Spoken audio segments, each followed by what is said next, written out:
Straight into the roof of the net. Nice one. Straight down the middle. So a good performance from both teams here today. Hi, welcome to Firstpost. I'm Rupha Ramani. Let's get started.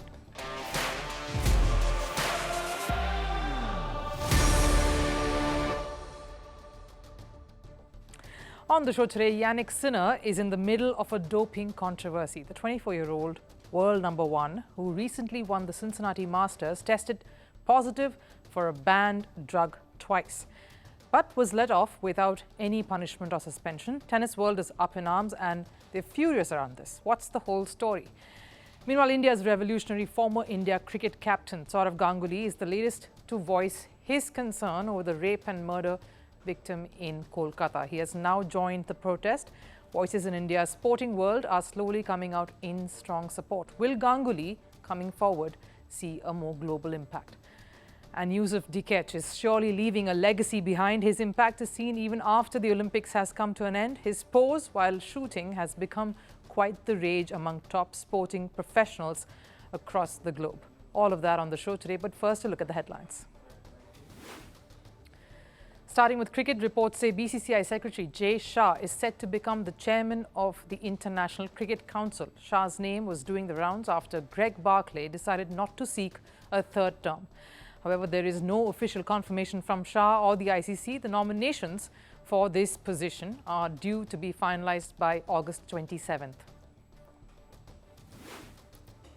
The T20 Women's World Cup has been taken out of Bangladesh. UAE will now host the mega event scheduled to take place in October. The shift in venue was due to political turmoil that is underway in Bangladesh. Multiple countries participating in the tournament have banned their travelling to Bangladesh. In additional news, the cricket board president of the country, Nazmul Hasan, has stepped down. Hasan has been replaced by former cricketer Farooq Ahmed. Over in football, former Indian football coach Igor Stimac is seeking FIFA's help to getting a compensation from the All India Football Federation, or the AIFF. Earlier, Stimac was sacked by AIFF over India's poor World Cup qualifying campaign. Stimac is now seeking compensation for up to July 2026, which was the duration of his original contract. But AIFF has only offered Stimac 3 months of pay. French captain Kylian Mbappe is reportedly taking legal action against his former club, Paris Saint-Germain. The dispute arises from unpaid wages that PSG owes Mbappe. The player claims the club is yet to pay him $61.19 million, and then there are bonuses totaling over $110 million. And the Professional Footballers Association Premier League Team of the Year has been revealed. 5 Arsenal players and 4 Manchester City footballers dominated the 11-member squad. And City midfielder Phil Foden has been crowned Player of the Year.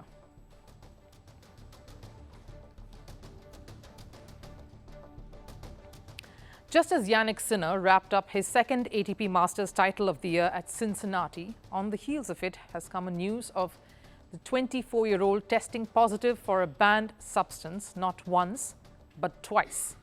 This was during March, right after Indian Wells ATP event where Sinner lost in the semi-finals. The substance found in his system was clostribol, a substance that helps in the enhancement of muscle mass. But Sinner was let off by the International Tennis Integrity Agency, or the ITIA. They concluded that Sinner's positive dope test was unintentional.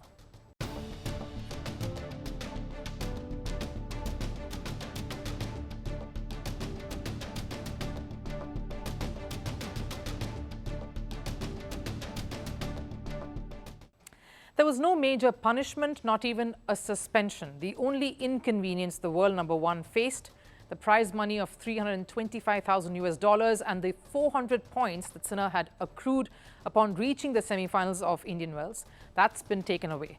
This is what Sinner said after the incident. I will now put this challenging and deeply unfortunate period behind me. I will continue to do everything I can to ensure I continue to comply with the ITIA's anti-doping program. I have a team around me that are meticulous in their own compliance. Sinner surely evaded getting suspended, but the tennis community wasn't too pleased with the verdict. There has been a huge uproar where Sinner's fellow competitors have lashed out at this decision.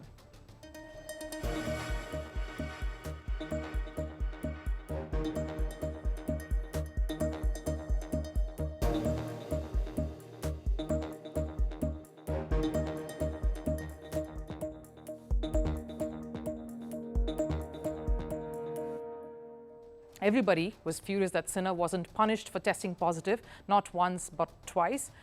But let's be honest, it's a serious offense. It's a doping offense.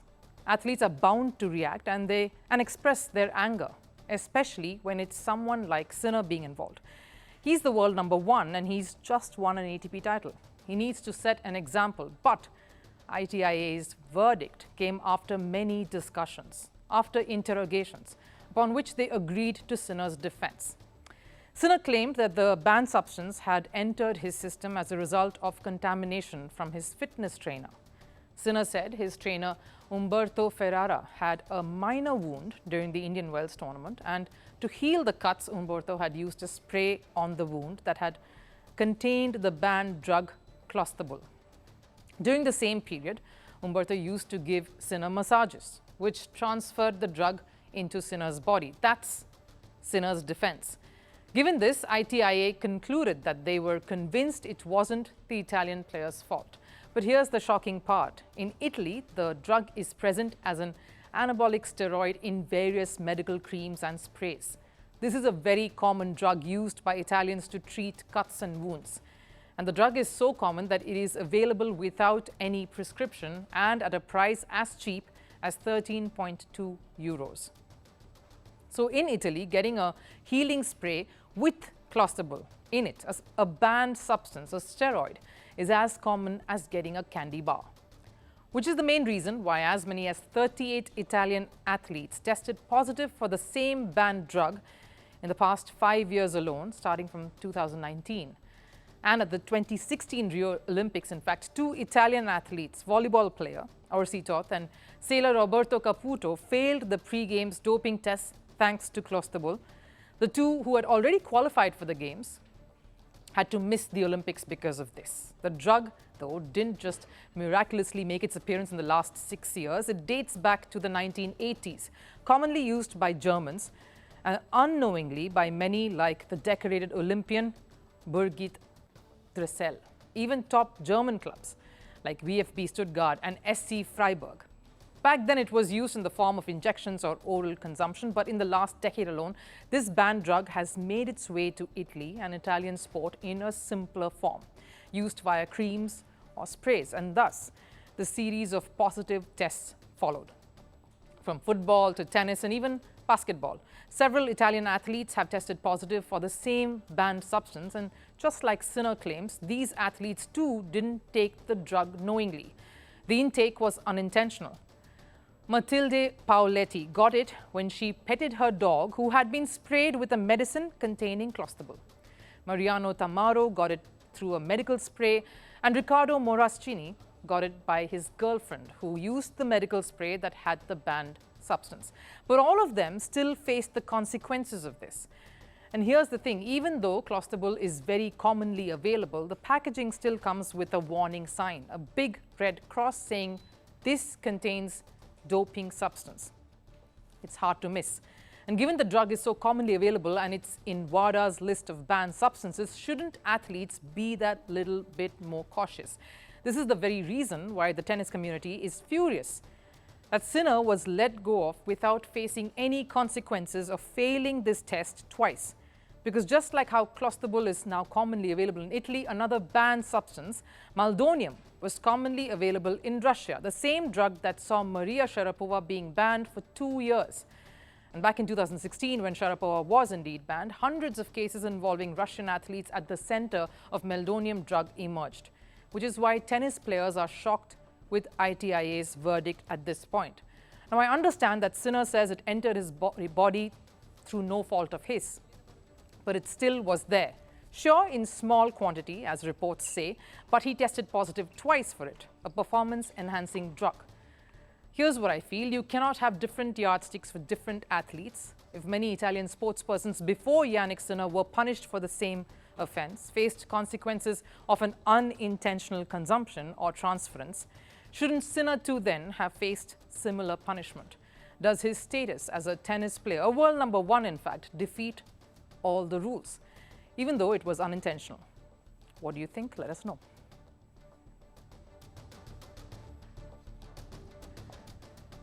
Bigger the voice, the larger the impact. A statement that seems apt, keeping the ongoing protests in the Indian city of Kolkata in mind.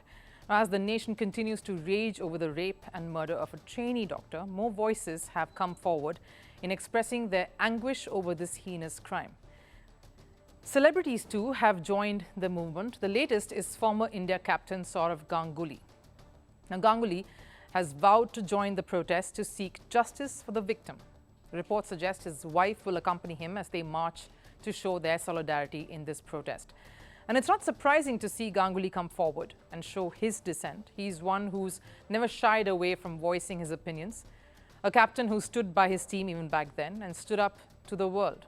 He's the captain who first championed India's fearless attitude. He laid the foundation for what India went on to become, a powerful cricketing country that many others began to fear on the field. And as BCCI president, he never minced words either. Always did what he felt was the right thing to do for Indian cricket. And so this move isn't surprising, to see Ganguly continue doing the same thing, in that same vein, even after cricket.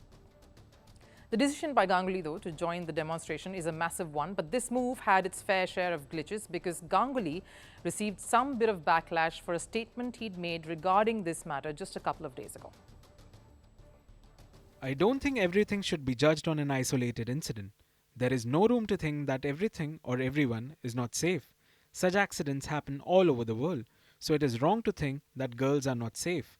Not only in West Bengal, but everywhere in India, women are safe. One should not judge by one incident. As soon as Ganguly said this, he faced a lot of flack, and Ganguly went on to even change his profile picture to prove a point, to show what this gory incident really meant to him. But the criticism did not stop.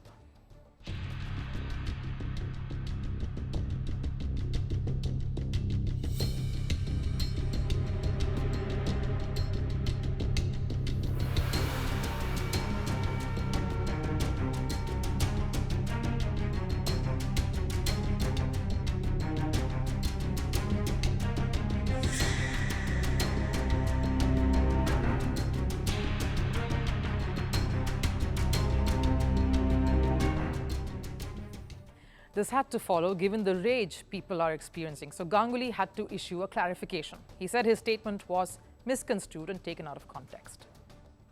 I don't know how what I said last Sunday was construed or misinterpreted. I've said it earlier as well. That is a terrible thing. Now the CBI, police are investigating the matter. It's very shameful what has happened. His clarification did put the chaos to rest, but it still needed a massive gesture for Ganguly to prove his intent on this issue, and joining the protest became that move. Now, while celebrities continue to show their anguish and support on social media platforms, someone like Ganguly taking the road is a first for this protest, and it's Ganguly's way to prove that just like rest of India, he too wants action taken. In fact, for a sports person of his stature to join hands in this movement is a very pertinent expression, and that is what will build pressure. Ultimately, it is when the big voices that matter, that are trusted in society, lead the charge, it can amount to change. Ganguly is not just a popular face in India. He's a global name. He's one of the biggest cricketers the country has produced, and the fact that he has attached himself to this motion is going to have its impact in the weeks to come. What his presence does is not only put pressure on authorities and those handling this matter, but also brings sharp focus of the world onto this incident, something many wouldn't want. And as more step forward, taking cue from Ganguly, this could snowball into an incident that is bound to have far-reaching consequences.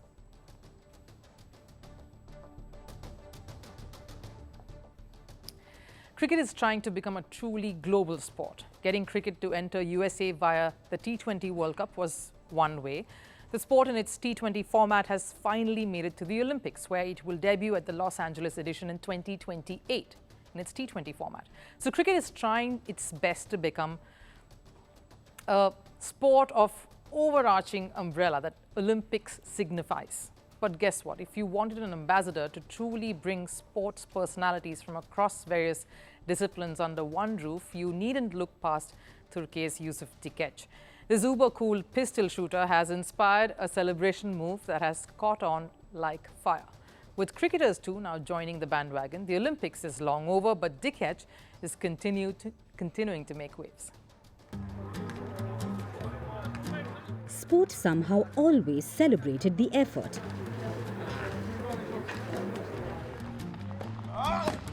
How exhausting it looks somehow would make that achievement or that moment stand out more.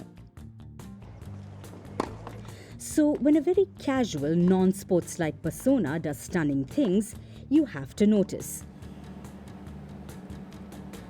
And that's how the world sat up to take note of Istanbul shooter Yusuf Dikec. I mean, what's not to love? At an age when you're constantly on the lookout for anything that's fuss-free, here comes along a shooter who looks anything but like one. Dikec, with his casual pose, non-threatening and almost underwhelming demeanor, did some very overwhelming stuff. He pocketed silver in the air pistol event and somehow managed to topple the gold medalist. Because the Olympics event may have long got over, but Dikec continues to be a massive talking point. That's true blue influencer material right there.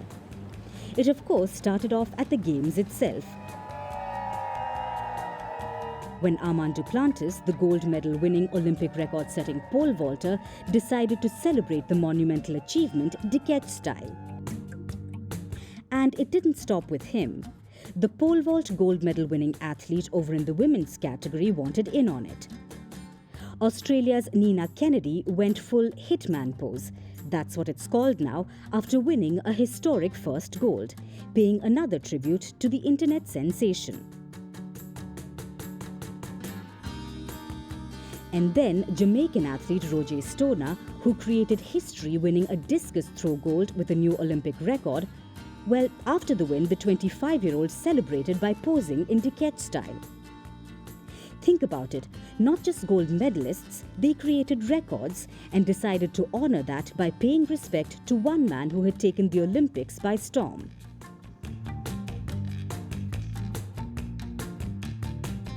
And the repercussions were truly felt over in the UK, where the 100 tournament is underway.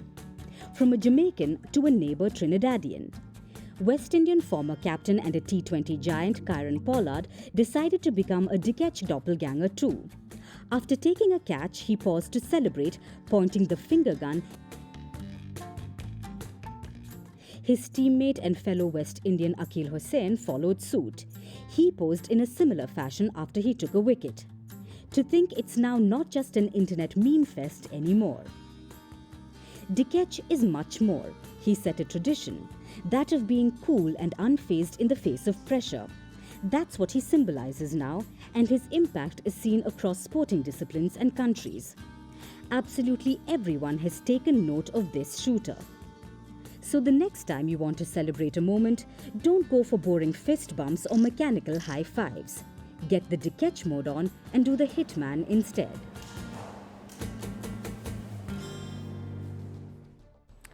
Time for last serve. India's Manu Bhaker is the true definition of an all-rounder. She can shoot all day and win new medals at the Olympics. She can play the violin as if she was born to do that. And when she's not doing any of this, she can groove gracefully to some Bollywood music. Take a look.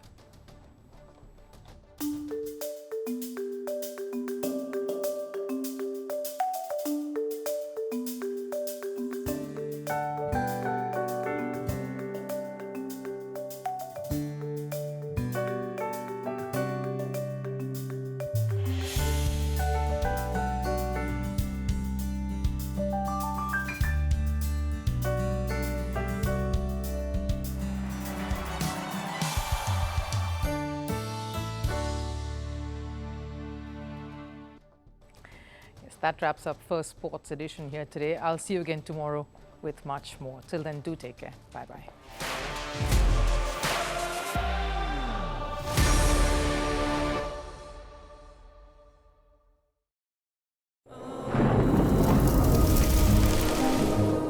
Climate change is on our doorstep. It's time for a revolution to take root. And it starts with 1.4 billion Indians. It starts with one tree for humanity, one tree for Mother Earth, one tree for our future. Project One Tree, a News 18 network initiative.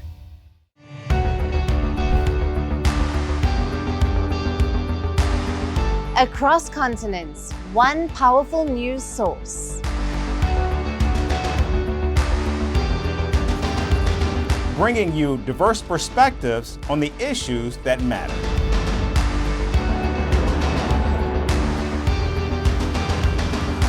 We go beyond the boundaries to give you that little extra about every sporting moment.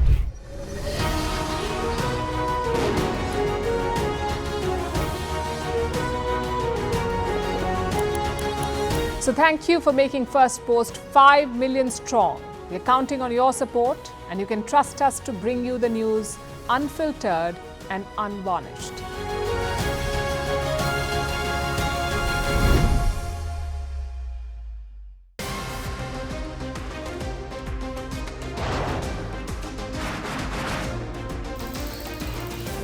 On the show today, the T20 World Cup bandwagon fans moved across to the West Indies. What can you expect from this? Hello, I'm Alison Green, coming to you from Durban, South Africa. Today we have a special show. Start with a report on India's shifting nuclear posture. The first time since India officially became a nuclear power. Hello and welcome to Firstpost America. I'm Aaron Ham, coming to you live from the nation's capital,